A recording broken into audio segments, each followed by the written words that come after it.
Ngayon po ay mag-unbox ako ng Nutri Blitzer. So, eto na nga, bubuksan ko na itong Nutri Blitzer at titignan natin ang mga laman sa loob. Anyway, nabili ko nga pala ito na naka-sale sa SM sa halagang 4,495 pesos. Bali, ang nasa loob ay recipe book, user guide, higa lang natin ng konti itong box kasi medyo mabigat yung nasa loob at para mas madali ring hilahin.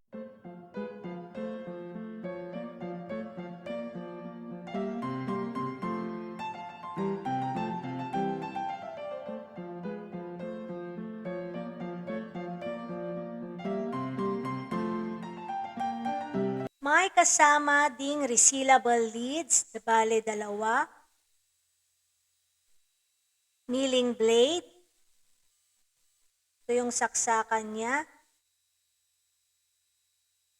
may short cup with handle, tall cup with handle din, at ito naman yung Nutri Blitzer Power Base. Medyo mabigat siya, kaya maganda talaga itong gamitin.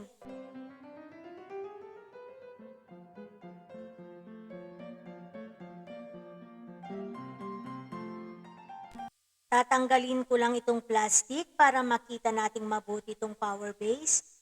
Bali, may nakakonect na extraction cross blade na pwedeng tanggalin kasama yung cup.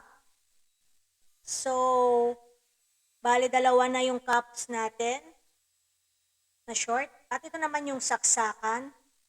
Kailangan ng adapter.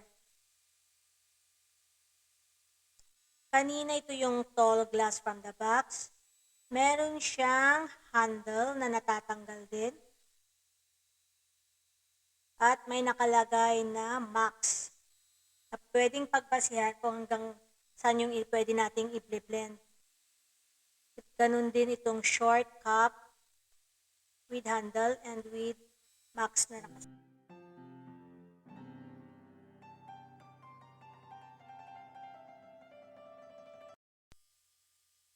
Try natin gamitin tong pang-cover ng cup. Paano ba ito gamitin? Bakit ayaw? Ay, mali. Tanggalin pala natin tong handle. Pasensya na. First time lang. Kakamali po. So, yung handle lang pala pag iinom, pwedeng gamitin. Ito yung pang-cover up niya. Para kung gagamitin nating i-store yung nagawa natin or pwede naman ilagay yung handle dito sa baba niya. So, itong maliit naman na cup, try nating ilagay itong lid niya. Tingnan natin, may rubber siya. So, secure talaga yung liquid kapag natumba man ito. Mali nga, hindi pwede nga dyan pala, no? Sorry. So, yan. Itatakip na natin dito sa small cup. Pag ilalagay yung handle dito sa short cup, hindi pwede pala.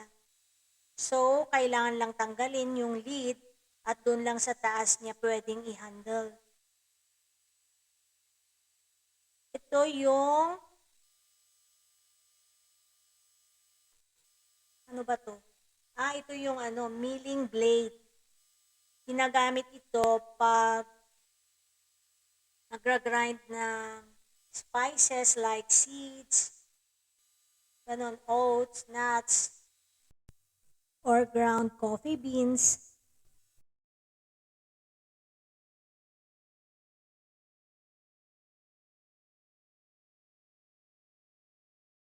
Bale, mayroon tayong dalawang 2 blades na pwedeng pagpilian kung anong appropriate na pwedeng gamitin. Isang extraction cross blade at saka isang milling blade. Stainless steel pala ang mga blade nito. Kontento naman ako dito sa nabili ko dahil wala naman akong nakitang basag or gas-gas sa mga nakuha ko dito sa loob ng box. Later, try kong gagamitin na lang itong Nutri Blitzer para malaman kung gumagana rin talaga siya. At itong manual or user guide, kailangan pag may time tayo, basahin muna natin bago gamitin para alam natin yung mga safety warnings and advice, how to use the Nutri Blitzer, at saka cleaning and care din. At ang pinakamaganda pa nito ay ang daming healthy recipes na pwede nating gayahin mula sa recipe book nila.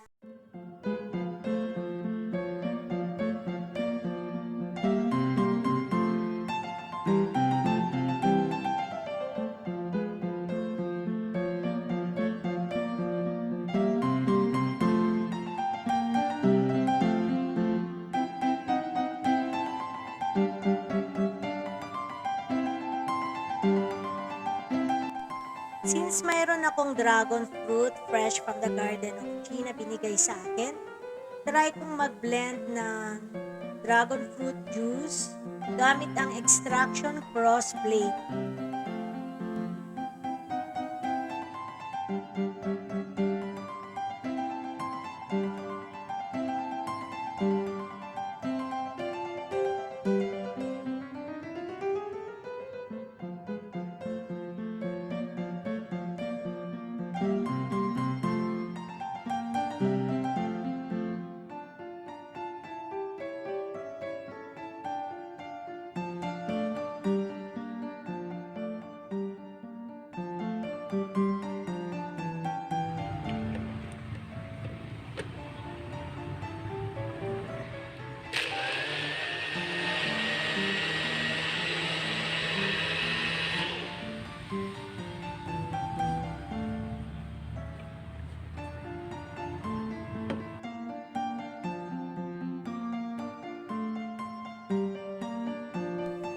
At ngayon naman, gagawin nating powder itong crackers gamit ang milling blade.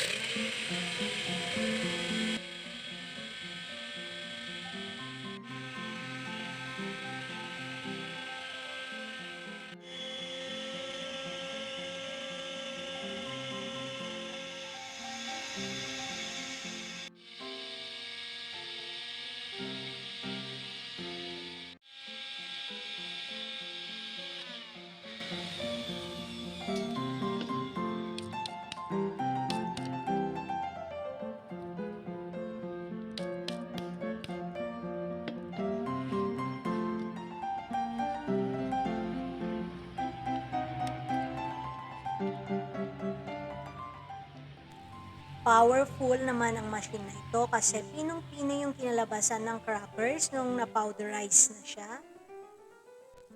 Ngayon, na-test na natin yung dalawang klaseng blade mula sa Nutri Blitzer. At sa susunod naman na vlog ko, ipapakita ko sa inyo yung mga ibang recipe pa na gagawin ko na gamit ang Nutri Blitzer. Thank you for watching!